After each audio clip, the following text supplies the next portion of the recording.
Fletcher, born in Brooklyn, raised in Jamaica. 9 of us lived in our 3-bedroom house.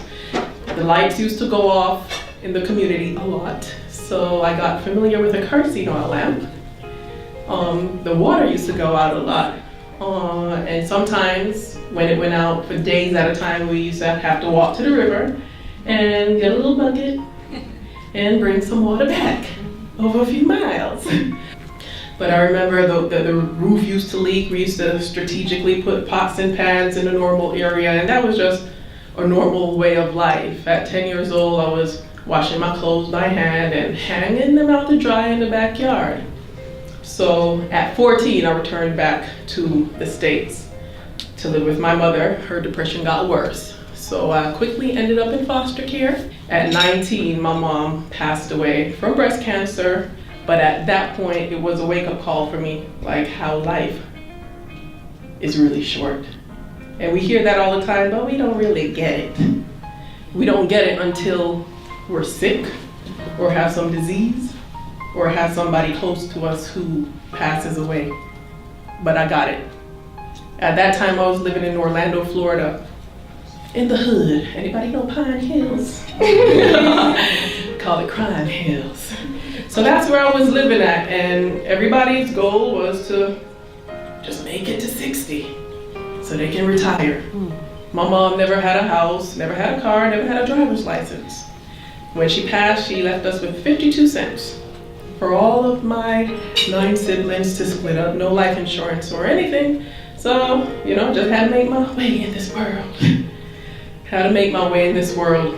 And once she passed, that was a chilling wake-up call, because when you see somebody you love in a box, it does something to you. It does something to you. A few years later, I had my daughter.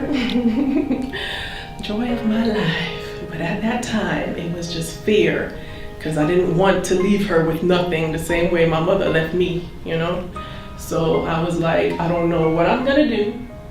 I don't know how I'm gonna find a way. But I see on TV that there's another way to living.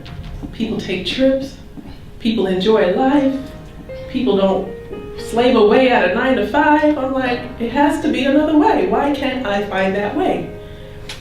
I was 21 when I packed up my clothes and all my belongings in my little car. Devastated, yes. But I had reached a point that I'd rather die than to live my life like that. I said, waking up, slaving away for somebody else to make somebody else's dream come true, with 2 days off a week and 2 weeks off a year out of your own life, that's no way to live. And I'm like, am I the only one who feels like this? So I made the hardest decision of my life that day, and I left my daughter. I left my daughter. Not that I left her with strangers, but it was still tough, because I didn't know when I was going to get the money to see her again. I didn't know when I was going to come back. I didn't know if she was going to remember me when I came back. It was a battle, because the closest people to me, family members especially, what kind of mother are you? Who would leave their kid? What's the difference between you and a deadbeat dad? And it hurt.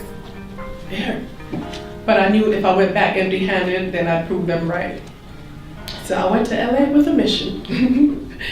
I went to LA with a mission, and you can't always see the end of the road, but you have to take the first step. You gotta drive in that car and just start driving, and you'll be amazed how God will open up doors for you right when you need them. But if you sit down here and try to plan your business, it's only so much planning you can do. It's only so much planning you can do. Magic happens when you take the first step. I went to LA. Modeling and acting was my goal. And I meet a man there. We started a conversation. He asked me, what did I come to LA for? I said, modeling and acting. He said, sweetie, you're pretty and I'm sure you're talented, but everybody comes here for the same thing. Have you thought about a backup plan? Perhaps writing scripts or movies? And I remembered this idea I had about a book from like a year ago. I only wrote 1 page of it, but I was like, I told him the name of the book. He said, sweetie, finish it. It's gonna be a bestseller. This man happened to be Nick Cannon's father. James Cannon. He's my mentor to today. But I would have never met him. I would have never met him if I didn't take that drive.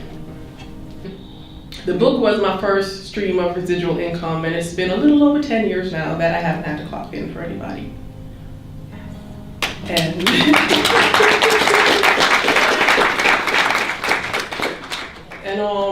it's still unbelievable to me. It's still unbelievable to me to wake up every day and just do what I want to do, take a trip here, or hang out, or sleep, or have my daughter take a day off school and let's go somewhere. It's like unbelievable to me, and that's what I want to teach people. That's what I want to teach people. Why am I here? And most of all, what do I want to be known for when I'm gone? And it was 3 things. 1, I wanted to spend more time with my family, and it was at that point that I got my daughter full-time.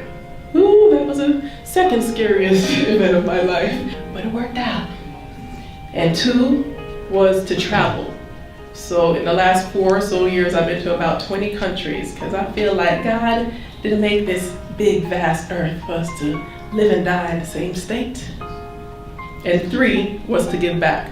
And that's when I started my Design Your Life workshops. Just teaching people what I know about overcoming adversity, about setting goals, about, most of all, becoming financially free so you can live life the way life was intended. So it's a lot of streams of residual income. And thank you all for coming out.